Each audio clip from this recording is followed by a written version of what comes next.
Il y a 9 ans, mon propre frère m'a frappé au visage, puis m'a regardé droit dans les yeux et m'a dit « Les ordures comme toi n'ont pas leur place dans ma vie. » Il s'est détourné avec la femme qui avait tout empoisonné entre nous.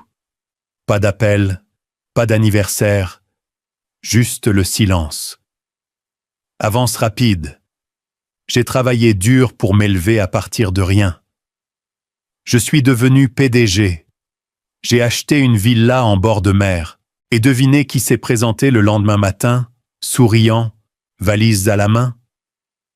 Hé, petit frère, tu as de la place pour la famille? Il pensait que j'oublierais. Il pensait que je céderais. Mais ce que j'ai fait ensuite, ils ne l'ont jamais vu venir. L'air sentait le charbon de bois, la bière et trop de fausses politesses.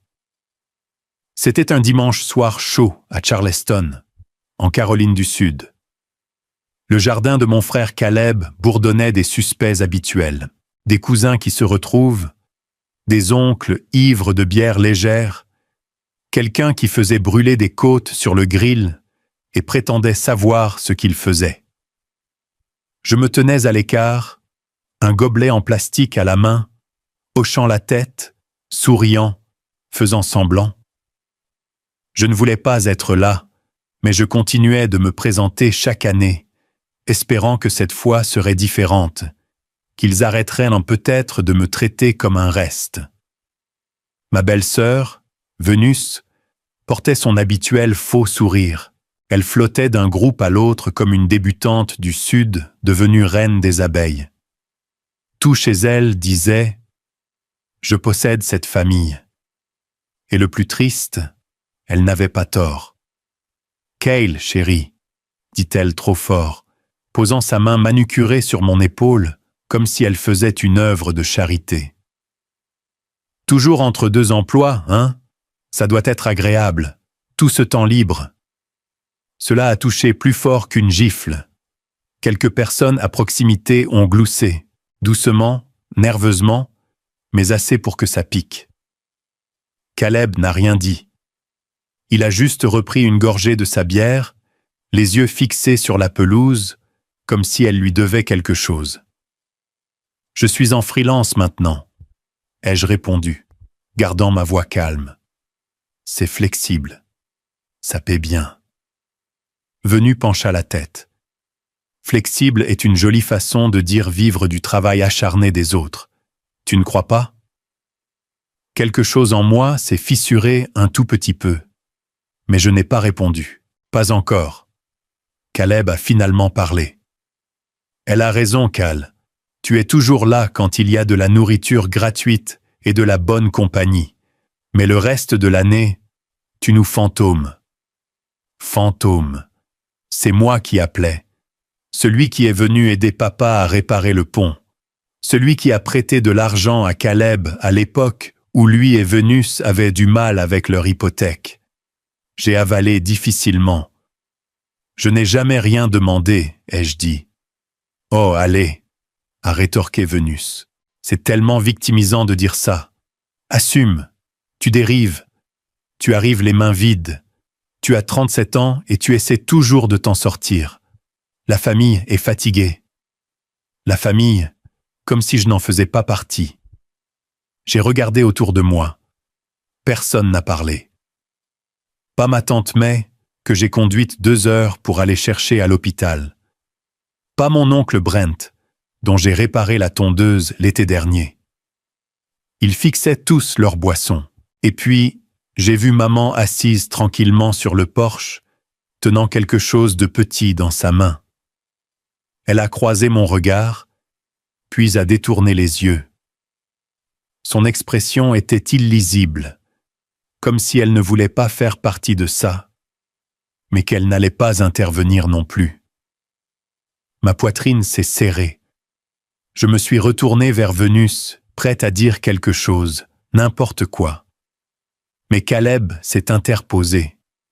Ses yeux étaient vitreux, sa voix trop forte. « Tu te crois meilleur que nous, n'est-ce pas ?» a-t-il craché, agissant toujours comme un pauvre poète. Mais tu n'es rien, Cal. Tu n'as jamais été rien. Le silence était épais. Est-ce que c'est vraiment ce que tu penses de moi? Ai-je demandé, ma voix se brisant malgré moi. Caleb s'est rapproché. Les ordures comme toi n'ont pas leur place dans ma vie. Et puis il a frappé. Son poing a frappé ma mâchoire fort et vite. Mon gobelet s'est envolé. Mes genoux ont fléchi. Je suis tombé par terre. Personne n'a bougé. Pendant une seconde, tout ce que j'ai entendu, c'est le bourdonnement des cigales et mon propre cœur battant comme un tambour de guerre. Le sang remplissait ma bouche. Je me suis relevé lentement, étourdi, et j'ai revu maman. Elle était toujours sur le porche, toujours immobile, toujours silencieuse. Mais dans sa main se trouvait l'objet que j'avais vu plus tôt, une montre de poche, celle de papa, fissurée, l'aiguille des minutes bloquée entre deux nombres. Elle s'est levée, s'est approchée de moi, et sans un mot, me l'a mise dans la paume, puis m'a tourné le dos et s'en est allée. Cela ne ressemblait pas à de l'amour. Cela ressemblait à une clôture. Je n'ai pas pleuré. Je n'ai pas riposté. Je me suis levé, tremblant, saignant, et j'ai marché non seulement hors du jardin, pas seulement hors de cette maison, mais hors de la famille. 9 ans se sont écoulés avant que je ne revoie l'un d'entre eux. Et même alors, ils ne sont venus que parce que j'avais quelque chose qu'ils voulaient, ne pas dire au revoir. Je suis allé directement à ma voiture avec du sang dans la bouche et le silence derrière moi. Personne ne m'a couru après. Cette nuit-là, j'ai dormi dans mon camion devant un CVS ouvert 24 heures sur 24, garé sous une lumière vacillante qui bourdonnait comme un mauvais souvenir. J'ai regardé par le pare-brise jusqu'au matin et la douleur froide dans ma poitrine a commencé à ressembler à quelque chose de permanent. 3 semaines plus tard, j'ai fait 2 sacs de voyage et j'ai quitté Charleston pour de bon. Houston n'était pas le plan. C'était juste le premier endroit où j'ai trouvé un loyer bon marché et une annonce Craigslist cherchant de l'aide dans un entrepôt. Je l'ai prise. J'ai dormi sur un matelas par terre dans un studio si petit que je devais déplacer la poubelle juste pour ouvrir le réfrigérateur. Personne ne me connaissait là-bas. Et c'était le but. Pendant les 2 premières années, je n'ai pas parlé de ma famille. Pas une seule fois. Pas à mes collègues, pas aux voisins qui me demandaient toujours si j'allais bien.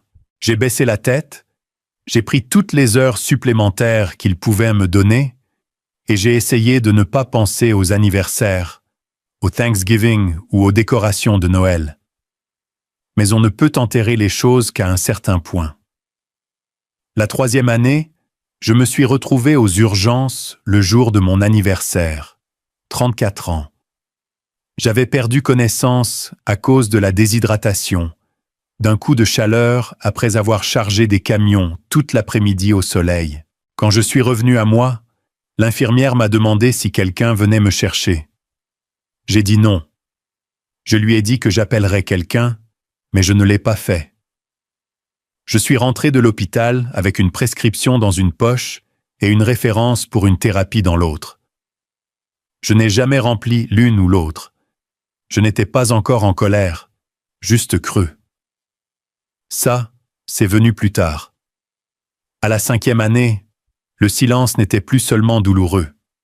Il commençait à sembler personnel. Caleb n'a jamais donné de nouvelles. Pas même après que j'ai déménagé. Pas même après que j'ai publié une fois sur Facebook que j'étais à l'hôpital. Juste un j'aime de quelqu'un que je ne connaissais même pas. C'est là que j'ai écrit la lettre. Je n'ai pas écrit pour me disputer. Je n'ai pas écrit pour revenir sur cette nuit. J'ai juste dit qu'il me manquait. J'ai dit que j'espérais que nous pourrions parler. Peut-être pas tout de suite. Peut-être pas en personne. Juste quelque chose. Je l'ai posté à son adresse à Charleston. Pas d'adresse de retour, juste son nom. Il m'a fallu 3 semaines pour obtenir une réponse. Mais ce n'était pas l'écriture de Caleb sur l'enveloppe. C'était Vénus. À l'intérieur se trouvait une lettre tapée, froide, précise, clinique. Elle commençait par « Cal, ton incapacité à assumer la responsabilité de la douleur que tu as causée à cette famille est épuisante. » Elle parlait de mon schéma de victimisation, comment je drainais les gens émotionnellement, comment Caleb avait refait sa vie. Il y avait une phrase dont je me souviens mot pour mot. « Tu n'as jamais été coupé des ponts. Tu ne pouvais tout simplement pas supporter les conséquences de ta propre égoïsme. » Je l'ai lu 2 fois, puis une 3e fois. En bas, aucune signature de Caleb, juste la sienne. Elle l'avait interceptée. Il n'avait jamais vu ma lettre. C'est à ce moment-là que j'ai réalisé que je pouvais hurler dans le vide pour toujours.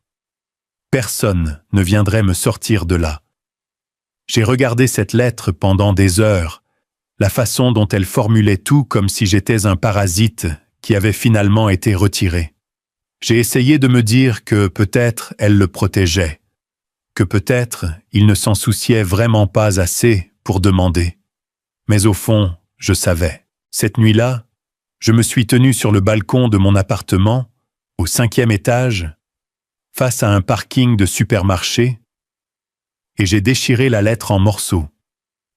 Je les ai laissés se disperser dans le vent comme s'ils n'avaient jamais été écrits. Puis je suis retourné à l'intérieur, j'ai ouvert mon ordinateur portable et j'ai commencé à chercher des cours du soir. Comptabilité, commerce. Je ne savais pas ce que j'allais faire, mais je savais une chose. J'en avais fini d'être celui qui attendait la permission de guérir. Il voulait le silence. Il l'aurait, mais pas de la manière dont il pensait. Parce que le silence ne signifie pas toujours la paix. Parfois, cela signifie la permission. La permission de construire quelque chose sans eux. La permission de grandir sans leur bénédiction. La permission de prendre chaque once de cette douleur et de la transformer en carburant. Alors, j'ai arrêté de poser des questions, j'ai arrêté d'attendre, et j'ai décidé que si j'allais être seul, j'allais au moins être puissant. Je ne l'ai pas annoncé, vous savez. Je n'ai pas posté de citation sur les réseaux sociaux, ni acheté un journal avec le mot « hustle » dessus. Je me suis juste mis au travail. Le lendemain de la déchirure de la lettre de Vénus, j'ai ouvert un vieil ordinateur portable que quelqu'un m'avait donné pour 20 $. Il toussait plus fort que la climatisation de mon appartement, mais il s'allumait. C'était suffisant. J'ai commencé à regarder des vidéos YouTube sur le codage, JavaScript, Python, tout ce qui avait l'air assez compliqué pour effrayer la plupart des gens. Puis j'ai recommencé depuis le début, encore et encore. J'ai échoué à tous les exercices au début. Je ne pouvais pas faire à un bouton ce qu'il était censé faire. Je ne comprenais pas comment fonctionnaient les boucles. Mais la frustration, c'était mieux que le silence. Je chargeais des camions dans le parc d'expédition jusqu'à 3 heures du matin, puis je dormais quelques heures, je me levais et je retournais à l'écran. Je n'avais pas de petit ami, pas de projet de week-end, pas de distraction, juste cette voix au fond de ma tête, la sienne, disant « Tu ne bâtiras jamais rien par toi-même ». Cette voix me suivait comme une ombre. Chaque fois que je voulais abandonner, je l'entendais. Quand j'ai finalement réussi à faire fonctionner mon premier programme Hello World, j'ai murmuré « Prends ça, Vénus ». 2 ans plus tard, j'avais construit quelque chose de décent. Une application simple pour planifier les expéditions d'inventaire destinées aux petits entrepôts, comme celui où je travaillais. Je l'ai montré à mon patron. Il a cligné des yeux devant l'écran, s'est gratté la barbe, puis a dit « Tu as construit ça toi-même. Ce mot, toi-même. J'ai hoché la tête. Une semaine plus tard, le beau-frère de son frère, un certain gars dans le domaine, l'a envoyé à une entreprise de la ville qui faisait des logiciels de logistique. Ils ont demandé à me rencontrer. Je suis arrivé dans un blazer de friperie, nerveux et transpirant sous ma chemise. Le gars qui m'interviewait avait l'air de ne pas avoir dormi depuis 3 jours. Il a fait défiler ma démo en silence, puis m'a regardé et a dit « Tu es brute, mais tu es réelle. On peut travailler avec ça. » C'était la première fois de ma vie d'adulte que quelqu'un d'autre qu'un caissier de supermarché me disait que j'avais de la valeur. Ils m'ont embauché à un niveau junior. Salaire de base, mais je m'en fichais. Je me souviens m'être assis dans cette vieille voiture sur leur parking, serrant le volant à 2 mains, murmurant « Tu l'as fait, mec, tu l'as fait. » 6 mois plus tard, ils m'ont promu à temps plein. J'ai arrêté de charger des camions. J'ai acheté un vrai bureau. J'ai remboursé mon dernier prêt sur salaire. Je n'ai toujours pas appelé mon frère. Le succès ne comble pas le vide. Il en change juste la forme. Le printemps suivant, mon entreprise m'a envoyé à une conférence technologique à Austin. Je n'ai presque pas voulu y aller. Je ne possédais pas une seule chemise boutonnée qui n'ait pas une tache, mais mon manager a dit « C'est une bonne exposition. » Serrer des mains, manger la nourriture gratuite. Alors j'y suis allé. Parcourir le salon était comme entrer dans une autre planète. Des stands polis, des gens avec des titres fantaisistes, de jeunes PDG distribuant des cartes de visite comme des bonbons, et puis, sans prévenir, quelqu'un a appelé mon nom. Kyle. Je me suis retourné, m'attendant à ce que ce soit une erreur. Ce n'était pas le cas. C'était Dante Marshall. Nous étions allés ensemble au lycée. Il avait l'habitude de s'asseoir derrière moi en cours d'informatique, me demandant toujours de réparer sa connexion. Je ne l'avais pas vu depuis presque 15 ans. « Dante », ai-je dit, clignant des yeux. « Mec, regarde-toi. » Il a souri. « Regarde-toi. Je ne pensais pas te revoir dans un endroit comme celui-ci. » Nous avons fini par prendre un café à l'angle du lieu, loin du bruit. Il s'est avéré que Dante était entré dans le capital risque. Il avait cofondé quelques startups et recherchait des talents pour un nouveau projet axé sur l'IA. Nous avons parlé pendant 1 heure. Je lui ai dit un peu sur mon application, sur l'entreprise. Pas tout, juste assez. Puis il s'est penché et a dit « Tu sais, au lycée, j'ai toujours pensé que tu étais trop intelligent pour rester coincé dans cette ville. » J'ai souri, mais je n'ai rien dit. Puis, il a dit « Nous construisons quelque chose. C'est à un stade précoce. Nous avons besoin de quelqu'un qui comprend le code, mais qui comprend aussi la douleur, les choses de la vraie vie, pas seulement les algorithmes. » Cela m'a fait me redresser. « Écoute, » a-t-il dit, « j'ai des gens avec des MBA qui font la queue pour ça, mais ils n'ont jamais été frappés au visage par leur propre famille, jamais dormi dans leur voiture. Toi, tu l'as fait? Cela signifie que tu penseras différemment. Cela m'a frappé plus fort que n'importe quelle offre d'emploi n'aurait pu le faire. Pourtant, j'ai hésité. Je lui ai dit que j'y réfléchirais. Cette nuit-là, de retour à l'hôtel, je me suis assis dans le noir et j'ai pensé à tout ce que j'avais vécu. À Charleston, à Caleb, au cou, à Vénus et à sa lettre froide. Tu ne bâtiras jamais rien par toi-même. J'ai ouvert mon ordinateur portable et j'ai regardé un écran vide. Et puis j'ai commencé à écrire un plan. J'étais en appel pour présenter notre nouvelle fonctionnalité à un groupe d'investisseurs de Singapour lorsque mon assistante a frappé légèrement et m'a glissé son téléphone, juste un nom à l'écran. Chloé Jacobs podcast confirmé pour 14 heures. J'ai hoché la tête et j'ai continué, mais quelque part dans le fond de mon esprit, j'ai entendu ce déclic. Ce petit moment où la vie change et que vous ne vous en rendez compte que plus tard. L'interview était censée être légère, une discussion informelle sur la façon dont un ancien employé d'entrepôt a construit un outil de logistique IA dans un appartement d'une chambre.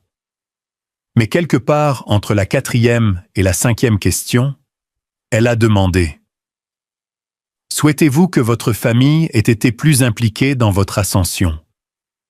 J'ai fait une pause. J'ai pensé à sauter la question. Mais ma gorge s'est serrée. Et ce qui est sorti n'était pas prévu. Parfois, ai-je dit, la famille n'est pas ceux qui vous ont élevé, ce sont ceux qui vous ont respecté. Elle a cligné des yeux, a griffonné quelque chose dans son carnet.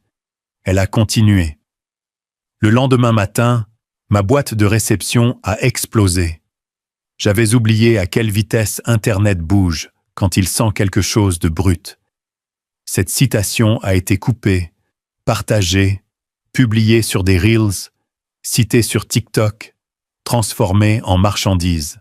Quelqu'un m'a même envoyé une capture d'écran d'une tasse sur laquelle il était écrit « Le respect est plus épais que le sang ». Cale Tyrell.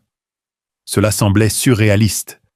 Je vivais maintenant dans un gratte-ciel, me réveillant avec une vue sur le littoral de San Diego. Des comptoirs en marbre, des lumières intelligentes, tout ce que je pensais n'existait que dans les séries télévisées. Et pourtant, la plupart des soirs, je cuisinais de la même manière. Œufs et pain grillés, mangés debout à la cuisinière comme j'en avais l'habitude quand le courant était coupé. L'argent ne m'avait pas changé. Mais le silence m'avait rendu plus aiguisé. Je ne faisais pas la fête. Je n'affichais rien. Ma satisfaction venait silencieusement, en regardant les chiffres augmenter, en entendant les commentaires des clients, en voyant les employés croire en ce que j'avais construit.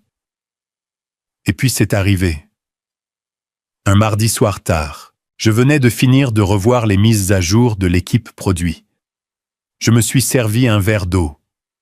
Mon téléphone a vibré une fois. Numéro inconnu. J'allais l'ignorer jusqu'à ce que je voie le message. Ton frère ne va pas très bien ces derniers temps. Pas de salutation, pas de nom, pas de contexte. Juste ça. J'ai regardé fixement, mon pouce en suspens. 9 ans. Pas un appel, pas une carte. Même pas un « comment vas-tu » et maintenant que j'ai fait défiler, rien d'autre dans le fil. J'ai vérifié le numéro. Indicatif régional hors de l'État, non enregistré. Mais je connaissais cette façon de taper, cette formulation formelle et coupée, cette chaleur froide. C'était ma mère. Je me suis assis, mon cœur ne battait pas la chamade. Il s'enfonçait comme une pierre, tombant dans de l'eau profonde. Je n'ai pas répondu. Au lieu de cela, j'ai posé le téléphone face cachée sur la table, je suis sorti sur le balcon. J'ai laissé la brise me gifler un peu le visage. Les lumières de la ville scintillaient en contrebas. Quelque part au loin, quelqu'un riait probablement, dansait, vivait sans poids. Je ne pouvais pas dire si le message était de l'inquiétude, de la culpabilité ou un appât. Et c'est ce qui me rongeait. Qu'est-ce qu'ils veulent ? Caleb mourrait-il, déprimé, fauché ? Ou avait-il simplement vu mon nom devenir tendance et avait-il décidé que c'était le moment de me ramener ? Une partie de moi voulait rire, une autre voulait hurler. Mais la plupart du temps, je restais là, laissant le silence s'étirer, jusqu'à ce qu'il soit plus fort que tout ce que j'avais jamais entendu. Parce que quand le silence se brise enfin, il ne murmure pas, il résonne. Pendant longtemps, je m'étais entraîné à oublier le petit garçon en moi qui admirait Caleb, qui écoutait attentivement ma mère, qui voulait juste qu'il soit fier. Mais à ce moment-là, j'ai réalisé quelque chose que je ne voulais pas admettre. Je le voulais toujours. Je voulais toujours savoir qu'il me voyait, pas seulement à travers un écran, pas seulement quand j'étais utile, mais en tant que fils, en tant que frère. Je me suis assis sur le bord du balcon, les coudes sur les genoux. J'ai regardé l'océan et je me suis demandé à voix haute, d'une voix que je reconnaissais à peine. Suis-je toujours l'enfant qui voulait juste qu'il m'aime? Et après avoir envoyé juste 10 mots, sans ponctuation, sans chaleur, j'ai glissé le téléphone dans le tiroir et j'ai continué ma journée comme si rien n'avait changé. Mais quelque chose avait changé.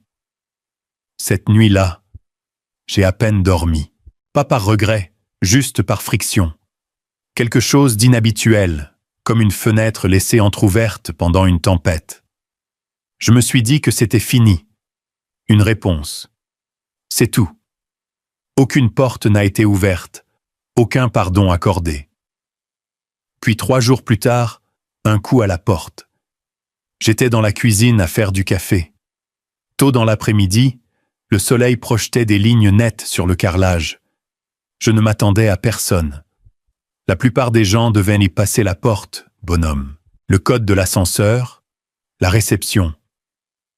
Qui que ce soit avait de l'aide pour monter. J'ai ouvert la porte, et voilà, Caleb et Vénus, debout comme s'ils étaient chez eux. Il a souri comme si nous nous étions vus le week-end dernier. « Petit frère », a-t-il dit, les bras ouverts comme une blague. « Tu vas me laisser en plan ?» Je n'ai pas bougé. Vénus est avancée devant lui, les yeux brillants, polis. Même teinte de rouge à lèvres que je me souviens d'il y a 9 ans. « Cale, waouh, tu as vraiment fait quelque chose de ta vie. Cet endroit est magnifique. » Je suis resté silencieux, laissant le silence s'étirer entre nous comme du fil barbelé. Ils attendaient une invitation. Je n'en ai donné aucune. Caleb, toujours le showman, a juste gloussé et est passé devant moi, comme s'il possédait l'endroit. Vénus a suivi, ses talons tapant doucement sur le sol. J'ai fermé la porte plus lentement que je n'aurais dû. Il a fait le tour du salon ouvert, les yeux partout, les fenêtres, les meubles, l'art que je remarquais à peine maintenant. « Cette vue », a-t-il dit, secouant la tête. « Mec, qui aurait cru ?» Je n'ai pas répondu. Je me suis appuyé contre le comptoir de la cuisine, les bras croisés. « Que faites-vous ici ?» Vénus a pris les devants, comme d'habitude. Nous étions dans le coin. Nous avions besoin d'un petit changement de décor. Nous avons pensé qu'il était temps de passer. Ça fait bien trop longtemps. « Est-ce que ça fait ?» ai-je demandé. Caleb s'est retourné. « Allez, mec, ne sois pas comme ça. La famille, c'est la famille. » J'ai presque ri. Presque. Il s'est assis sur le canapé comme si c'était sa place. Comme s'il ne m'avait jamais mis la main dessus. Comme s'il m'avait regardé saigner sur le trottoir et m'avait laissé en plan. Je pouvais sentir ça monter dans ma poitrine. Cette lente montée. Pas de la rage. Pas encore. Juste de la pression. Vénus s'est perchée sur l'accoudoir. « Tout est grâce et calcul », a-t-elle dit, tirant les mots.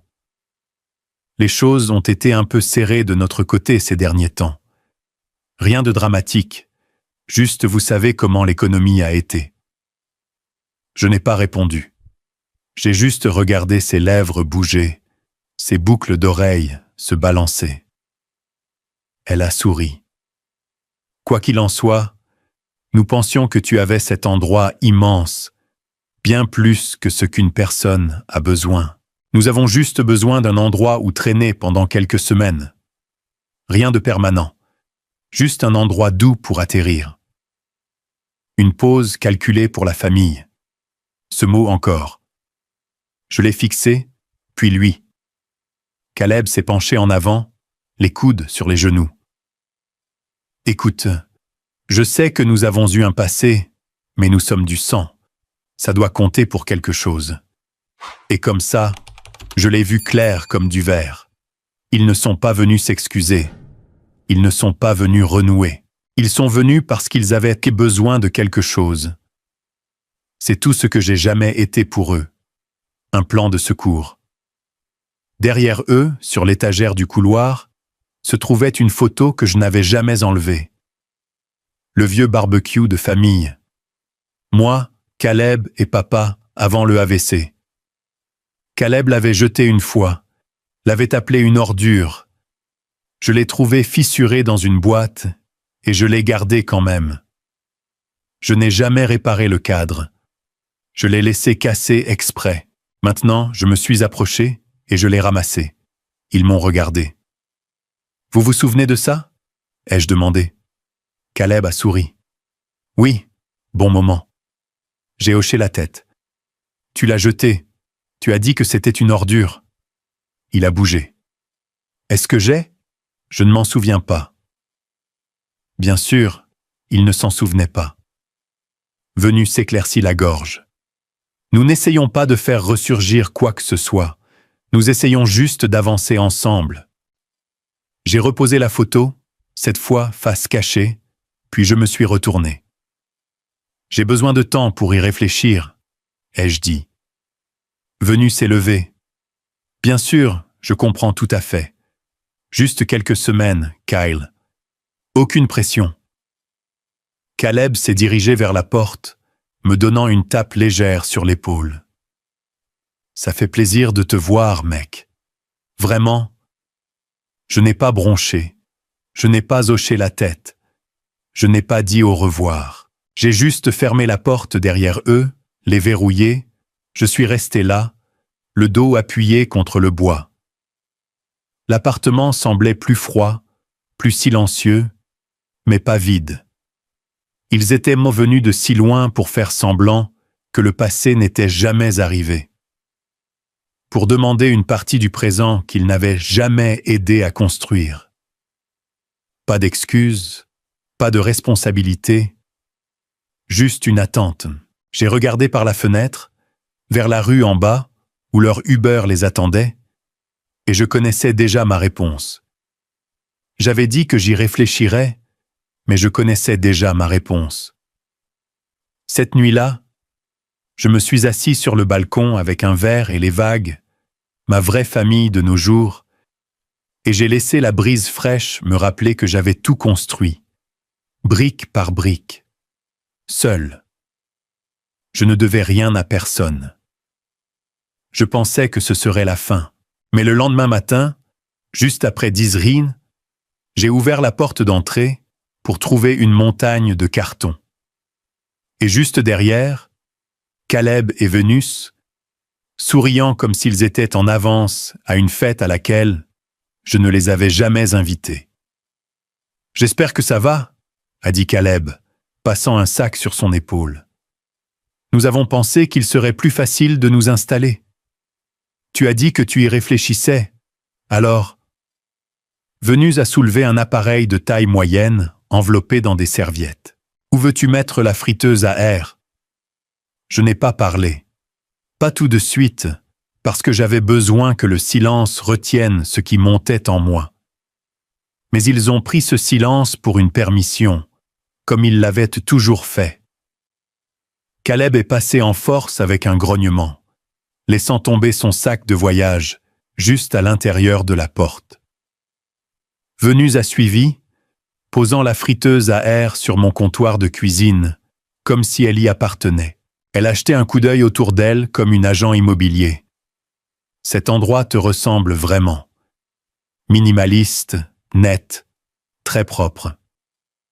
Je me tenais au seuil, la main toujours sur le bouton de la porte, et pendant une stupide seconde, j'ai pensé que c'était peut-être un test, qu'ils allaient se retourner, rire, dire « c'est une blague » et partir. Mais à la place, Vénus a ouvert un carton, a sorti un coussin décoratif et a demandé « Quelle chambre a la meilleure lumière du matin ?» Caleb a des migraines. L'après-midi, Il s'était répandu dans 2 chambres d'amis. Son maquillage sur l'évier, ses chaussettes dans la buanderie. Ma maison devenait lentement la leur. C'était comme regarder de la moisissure pousser. Il touchait des choses qu'il n'avait pas le droit de toucher, ajustait le thermostat, réorganisait les plaids, laissait des sacs d'épicerie sur l'îlot sans demander. Et puis pendant le déjeuner, Vénus a jeté un coup d'œil à mon shake protéiné et a dit « Toujours dans ton régime carburant propre, hein? Tu sais, un peu de vraie nourriture ne te tuerait pas. » Caleb a ri comme si elle était hilarante. Ce soir-là, j'ai mangé seul sur le balcon. Je n'avais pas besoin de compagnie. J'avais besoin d'air. J'avais besoin d'espace pour réfléchir, car rien de tout cela ne ressemblait à une coïncidence. Ils ne venaient pas juste squatter, ils emménageaient. Le lendemain matin, Vénus était dans la cuisine, portant l'un de mes sweats à capuche, remuant du café comme si elle possédait la cafetière. « Bonjour », a-t-elle dit trop joyeusement. J'ai ouvert le réfrigérateur. L'un de mes conteneurs de préparation de repas était ouvert, à moitié mangé, sans mots. Caleb est entré torse nu, se grattant l'estomac. « Mec, ce lit, ferme, mais bon. Je pourrais dormir pendant des jours. Je préférerais que tu ne le fasses pas, » ai-je murmuré. Il ne m'a pas entendu, ou a fait semblant de ne pas m'entendre. Ils se sont installés comme du brouillard, impossibles à saisir, mais toujours présents. Au 3e jour, ma patience s'était amincie comme du papier. J'ai gardé mes routines strictes. J'ai travaillé dans mon bureau avec la porte fermée. Je suis parti à la salle de sport sans dire au revoir. J'ai mangé en silence, reconnaissant à peine les 2 fantômes qui hantaient maintenant mon espace. Mais ensuite vint le dîner. Nous étions assis autour de l'îlot de cuisine. J'avais commandé du thaï. Assez pour 3, bien que je ne sois pas sûr pourquoi. Vénus a poussé un morceau de tofu sur son assiette, puis a dit comme si elle parlait à elle-même. Certaines personnes oublient qui les a élevées, qui a payé les lumières quand elles rêvaient trop. J'ai fait une pause à mi-morsure. J'ai levé les yeux. Ses yeux ne quittaient pas sa nourriture. J'ai pris une inspiration et j'ai souri, mince et tendu. « Eh bien, » ai-je dit calmement. Certaines personnes confondent le silence avec le consentement, mais tout le monde n'oublie pas. Elle a croisé mon regard, son sourire a tressailli. Caleb n'a rien dit. Il a continué à mâcher, faisant semblant de ne pas remarquer la tension s'épaissir comme du ciment frais entre nous. Cette nuit-là, j'ai marché dans le couloir avant de me coucher. Je me suis arrêté devant la chambre où il dormait, la porte entr'ouverte, les lumières toujours allumées. J'ai entendu Vénus rire doucement de quelque chose que Caleb avait dit, comme si c'était des vacances. J'ai continué dans le couloir, passé la bibliothèque. Je me suis arrêté devant la photo encadrée, toujours fissurée, toujours la mienne. Je suis resté là longtemps à la regarder. C'est là que ça m'a frappé. Ce n'était pas de la famille, c'était des squatteurs. Et s'ils ne partaient pas d'eux-mêmes, je les montrerais à la sortie, selon mes conditions. Maintenant, le lendemain, j'ai vérifié l'acte de propriété de ma maison juste pour me rappeler que tout cela m'appartenait à chaque centimètre. Ensuite, j'ai imprimé 2 copies d'un accord d'invité. Je me suis assise à l'îlot de cuisine. J'ai attendu. Ils sont arrivés vers midi. Caleb bâillant, Vénus au téléphone. « Bonjour » a-t-elle dit comme si nous étions colocataires, comme si le passé n'était pas arrivé. J'ai fait glisser les documents sur le comptoir, je n'ai rien dit. Caleb a haussé un sourcil, en a ramassé un. « Qu'est-ce que c'est » a-t-il demandé, essayant de rire, mais il y avait une lueur derrière sa voix, comme s'il savait déjà. J'ai gardé mon ton plat. « Vous êtes des invités. Ceci décrit ce que cela signifie. » Vénus a jeté un coup d'œil. Son sourire a vacillé. Caleb a parcouru la première page. « Mec, allez. Sérieusement? Des documents juridiques ?» Je n'ai pas répondu. J'ai juste rencontré ses yeux. J'ai attendu. Il a feuilleté la deuxième page. « Tu as fait rédiger ça par un avocat ?» Oui, Vénus a fait le tour de l'îlot, a ramassé la deuxième copie. Son silence a traîné un battement trop long. Aucune altération de propriété, aucun invité sans permission. Les espaces communs restent à la discrétion du propriétaire. Elle l'a lu comme si elle goûtait quelque chose de aigre. Séjour maximum 30 jours. Elle l'a posé lourdement. « Waouh !» a-t-elle marmonné. « Tu penses vraiment que ça fait de toi quoi? Mieux que nous? » « Non, ai-je dit. Ça fait de moi Claire. » Caleb secoua la tête, ricanant. « C'est froid, mec. » Je l'ai regardé. J'ai laissé le silence s'étirer. « Il ne s'agit pas de froideur, ai-je dit. Il s'agit de respect. » Vénus s'est penchée, les bras croisés. Sa voix était plus tranchante maintenant. « Tu sais, tu te balades ici comme un roi fait maison.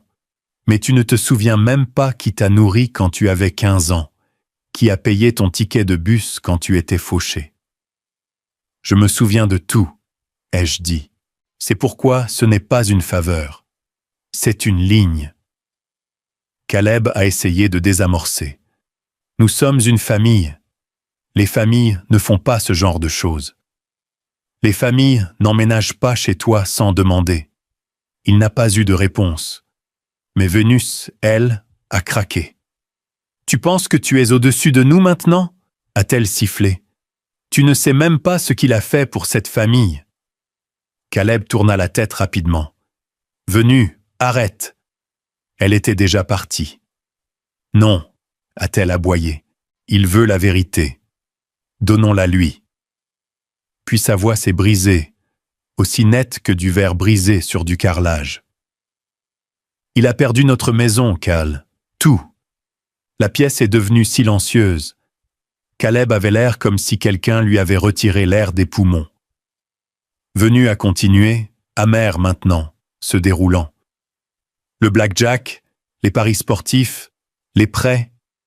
Je l'ai supplié d'arrêter, mais ça ne servait à rien. Il continuait à le chasser comme si la prochaine main allait régler les choses. Elle a pointé vers le plafond. C'est pour ça que nous sommes ici. Pas parce que tu nous manques, mais parce que nous n'avions nulle part ailleurs où aller. Caleb n'a pas nié. Il est resté là à regarder. Je me suis assis en arrière dans ma chaise.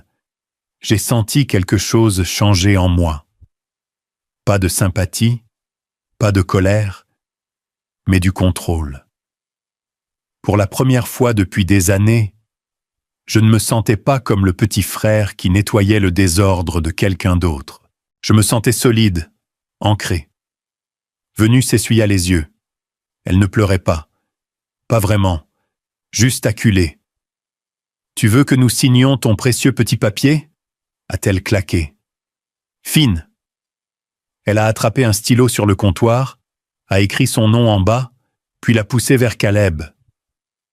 Il a hésité. Mais il a signé, non pas parce qu'il le voulait, mais parce qu'il n'avait pas le choix. Alors qu'ils quittèrent la cuisine, je me suis levé et je me suis dirigé vers la bibliothèque. J'ai déplacé une pile de magazines technologiques. La photo était toujours là, toujours fissurée, toujours visible. Je ne l'ai pas réparée. J'ai juste fait de la place à côté. J'ai posé les documents signés juste à côté. Je les ai laissés côte à côte. Un passé brisé et une limite tracée, et ils l'ont signé. Mais le regard dans leurs yeux disait autre chose. Ce n'est pas fini, et je les crois. 3 jours passèrent, calmes, tendus. Ils gardèrent leur distance, vous savez, restaient plutôt polis, mais chaque mouvement semblait calculé. Venu a commencé à se maquiller davantage à la maison. Caleb sifflait en passant devant mon bureau, comme s'il essayait trop fort d'avoir l'air détendu. Ils ont cuisiné un soir, un grand dîner. Ils m'ont dit qu'ils essayaient de réparer les choses. Je n'ai pas touché à la nourriture. Plus tard dans la nuit, le tonnerre a grondé sur la côte. Le vent hurlait à travers les fissures des vitres, faisant trembler le verre juste assez pour donner l'impression que tout l'endroit pouvait s'effondrer. Vers 2h40 du matin, je me suis réveillé au son de mon téléphone qui vibrait. Au début, j'ai pensé que c'était une alerte d'urgence, un avertissement météorologique, peut-être. Mais ce n'était pas ça. C'était pire.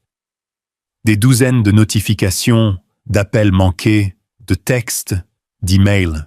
Puis les messages ont commencé à apparaître plus vite que je ne pouvais les ouvrir. Qu'est-ce qui se passe, mec? Est-ce que c'est réel? Cette vidéo de toi criant sur une femme, elle devient virale. Carl, tu vas bien? J'ai cligné des yeux à l'écran. Les mots n'avaient même pas de sens. Puis j'ai vu la vidéo. C'était haché, mauvais éclairage, manifestement pris de la vidéosurveillance, de ma propre vidéosurveillance. Ils avaient utilisé mes propres caméras. Dans le clip, je me tenais dans la cuisine, les bras levés, pas de colère, mais en pleine explication, parlant fermement. Oui, mais sans crier. Dans le montage, cependant, cela sonnait comme si je hurlais. Ils avaient ajouté un audio de femme qui pleure. Pas de vrais pleurs, en boucle, faux, creux, juste assez pour donner le ton. La voix ressemblait à celle de Vénus. Ils avaient même brouillé son visage, comme si c'était une sorte de dossier criminel à la télévision. La légende disait « Le fondateur d'une entreprise technologique milliardaire, surpris en caméra lors d'une dispute domestique. » À 3h15 du matin, la vidéo avait atteint 2 millions de vues. Mon corps s'est glacé. Je suis resté assis longtemps. Téléphone en main, esprit vide. Pas de rage, pas de panique, juste la lente réalisation. C'était ça, le coup monté. Ils ne pouvaient pas entrer par la porte d'entrée. Alors maintenant, ils essayaient de mettre le feu à la maison. Mais ce qu'ils ne savaient pas, ce qu'ils n'avaient jamais pris la peine de considérer, c'est que j'avais appris quelques leçons après cette effraction dans mon bureau l'année dernière. La paranoïa peut être laide, mais elle peut aussi être intelligente. Je me suis levé, j'ai traversé la maison dans le noir. La tempête dehors couvrait le son de mes pas. Caleb et Vénus dormaient encore. Je ne suis pas entré dans leur chambre. Au lieu de cela, je suis allé dans mon bureau. J'ai ouvert le tiroir. À l'intérieur, un disque dur noir. Petit, non marqué. Je l'ai branché à mon ordinateur de bureau. Les images étaient toutes là. Propres, non coupées, brutes, chaque pièce, chaque mot, l'audio original. Pas de cris, pas de pleurs. Juste un homme fatigué qui pose des limites chez lui. Puis, je l'ai trouvé. Une semaine plus tôt, la chambre d'amis. Venu qui faisait les 100 pas. Caleb affalé dans un coin. Sa voix était tranchante. Si nous le coupons bien, personne ne s'en souciera. C'est faux. Il faut juste qu'il ait l'air en colère. C'est tout, Caleb. Il va nous poursuivre en justice. Venu, il est trop gentil. Il ne ripostera pas.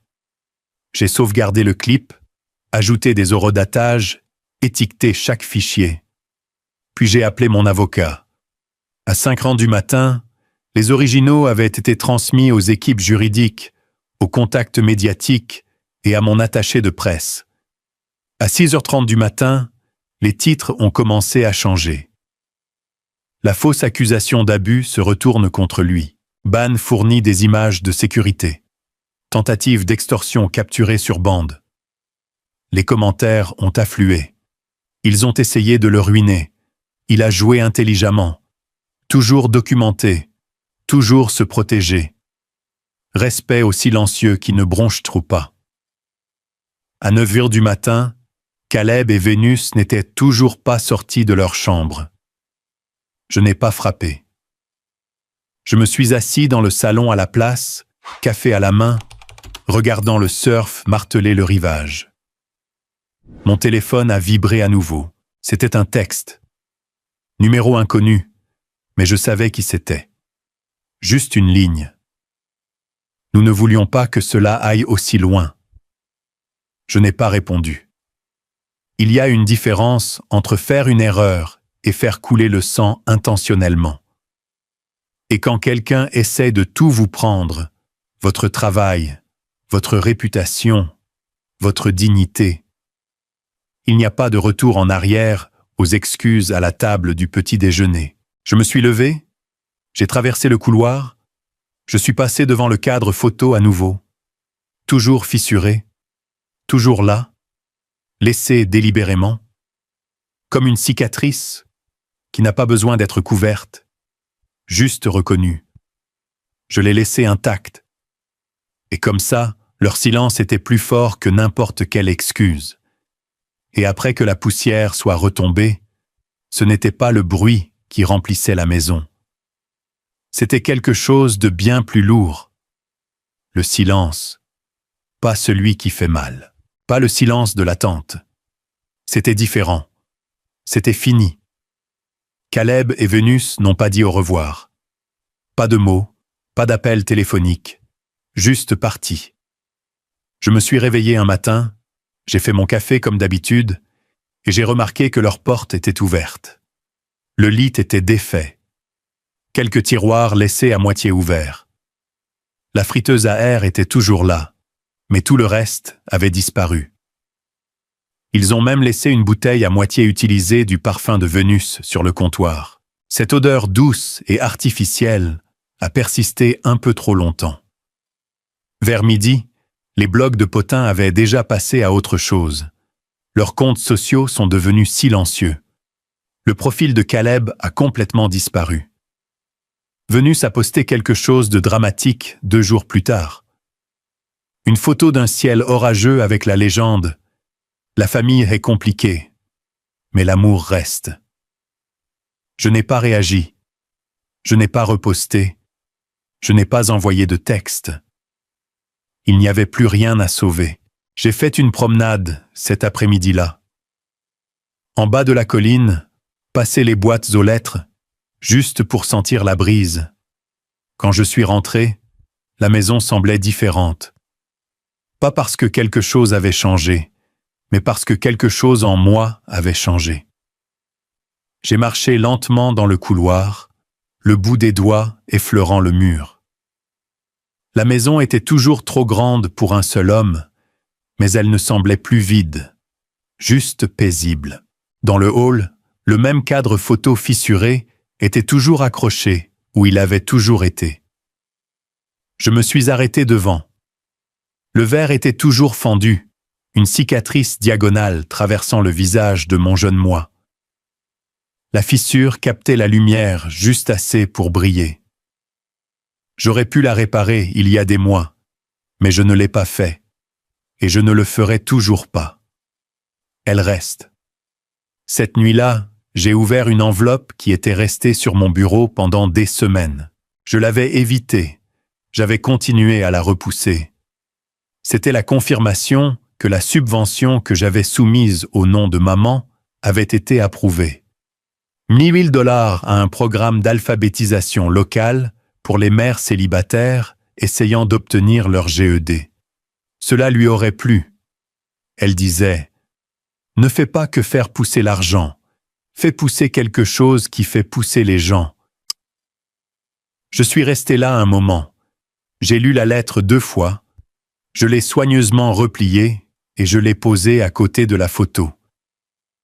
Plus tard, cette semaine-là, j'ai organisé un dîner. Juste une petite chose, rien de chic. 6 personnes autour de ma table à manger se passaient des légumes rôtis, versaient du vin, riaient trop fort. Il y avait Marc, le stagiaire que j'avais autrefois encadré et qui dirige maintenant sa propre organisation à but non lucratif. Il a raconté une histoire à mi-repas. quelque chose que j'avais longtemps oublié. Tu te souviens de la fois où j'allais démissionner? Juste après le décès de mon père, a-t-il dit, en posant sa fourchette. Je suis entré dans ton bureau en pensant que j'allais être viré. Au lieu de cela, tu m'as donné 2 semaines payées et tu m'as dit de prendre le temps de me retrouver. Je l'ai regardé. Il a souri. Ça m'a sauvé, mec. Sérieusement. La table est devenue silencieuse pendant 1 seconde. Puis quelqu'un a changé de sujet et quelque chose sur la politique ou une remake de film. Mais je n'étais plus là. J'étais quelque part plus profond. Parce qu'à ce moment-là, ça m'a frappé. C'était la famille que j'avais choisie. Pas liée par le sang, mais par la présence, par la loyauté, par le fait de se présenter. C'était suffisant. Après le dîner, les gens se sont attardés et ont refait leurs verres, se sont disputés sur de la vieille musique, ont échangé des chaises. Quand ils ont finalement filé vers minuit, je les ai raccompagnés à la porte, un par un. J'ai rangé lentement. Pas de précipitation. Puis je me suis versé un dernier verre de vin, j'ai éteint les lumières de la cuisine et je me suis tenu à la fenêtre avant. Dehors, l'océan était agité, mais pas en colère. La marée se brisait avec un rythme doux et régulier, presque comme une respiration. Je suis resté là un moment.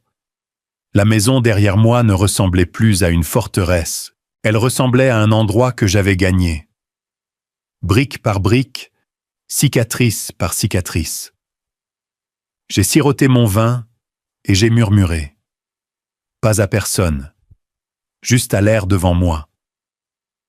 Ils pensaient d'un pouvoir me briser, mais ils m'ont seulement aidé à construire des murs qu'ils ne franchiront plus jamais.